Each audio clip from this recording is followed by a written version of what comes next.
আজি মই এটা সাধু ক'বলৈ ওলাইছোঁ। বুঢ়ীয়া সাধুৰ পৰা বাছি লোৱা হৈছে বান্দৰ আৰু শিয়াল। এখন জংঘলত দুটা শিয়াল আৰু বান্দৰ আছিল।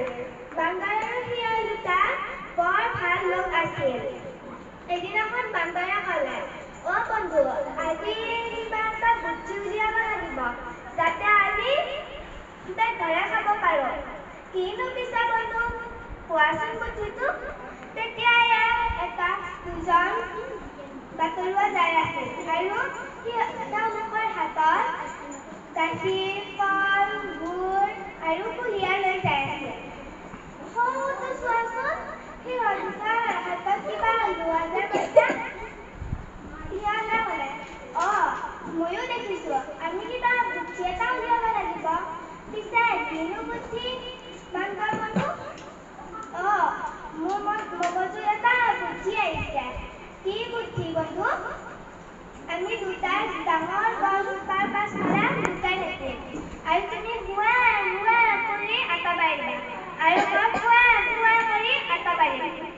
তেতিয়াহে সিহঁত দুটা ভয় খাই পলাই যাব আৰু খোৱা বস্তুবোৰো পেলাই থব। আমি তেতিয়াহে খাব পাৰিম। তেতিয়া সিহঁত দুজন গছজোপা কাষ পালে আৰু তেতিয়া হুৱা হুৱা কৰি চিঞৰিলে আৰু মানুহ দুজন পলাই গ'ল আৰু খোৱা বস্তুবোৰো থৈ গ'ল। তেতিয়া গছজোপাৰ পাছফালে ওলাই আহি বান্দৰ আৰু শিয়াল খোৱা বস্তুবোৰ লৈ গ'ল। মাজ ৰাস্তাতে বান্দৰে ক'লে, শিয়াল বন্ধু, মই এটা কথা ভাবিছোঁ।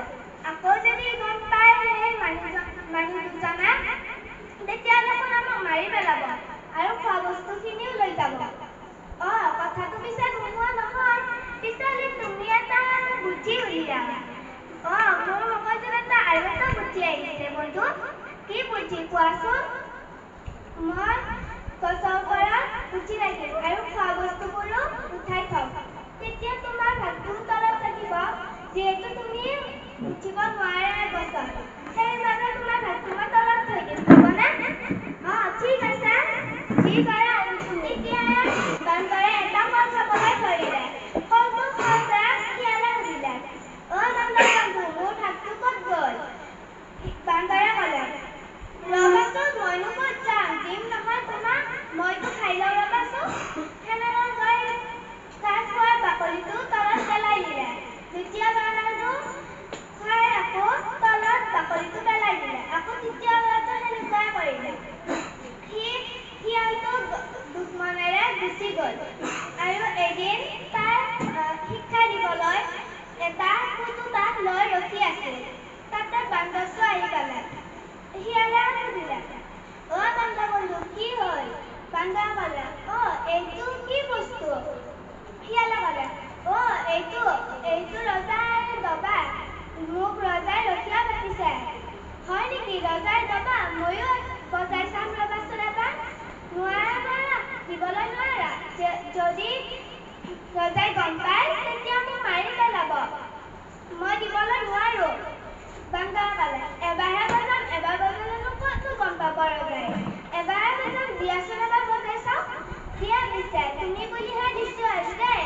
এনেকৈ কৈ শিয়াল গুচি গ'ল আৰু সি বজাবলৈ ধৰোঁতে মৌ-মাখিবোৰে কামুৰিলে। তেতিয়া সি বহুত চিঞৰিলে, বচোৱা বচোৱা, অ' শিয়াল বন্ধু বচোৱা।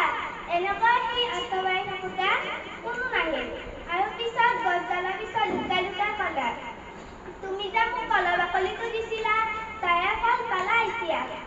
আকৌ এদিন শিয়ালে কেইডালমান কেঁচা কচু লৈ ৰখি আছিল। কেঁচা কচুবোৰ বহুত খজুৱতীয়া আছিল আৰু তেতিয়াহে বান্দৰ আহি পালে। অ' শিয়াল বন্ধু, কিনো কৰিছা হে? এনেকৈ কৈ শিয়ালে ক'লে, অ' এয়া কুঁহিয়াৰ। এনেকৈ কৈ মোক অলপ দিবা নেকি খাবা? সেনেকৈ কওঁতে নোৱাৰোঁ, মই দিবলৈ নোৱাৰোঁ। ৰজাই গম পালে মোক কাটি মাৰি শেষ কৰিব। অ' দিয়াচোন, এডাল খালেনো কিনো গম পাব ৰজাই, দিয়া, একো নহয় দিয়া। অ' ৰ'বা, তুমি বুলিহে দিছোঁ দেই, খোৱা। সেনেকৈ কৈ সি গ'ল। আকৌ তেতিয়া খাওঁতে মুখখন বহুত খুজাবলৈ ধৰিলে। তেতিয়া সি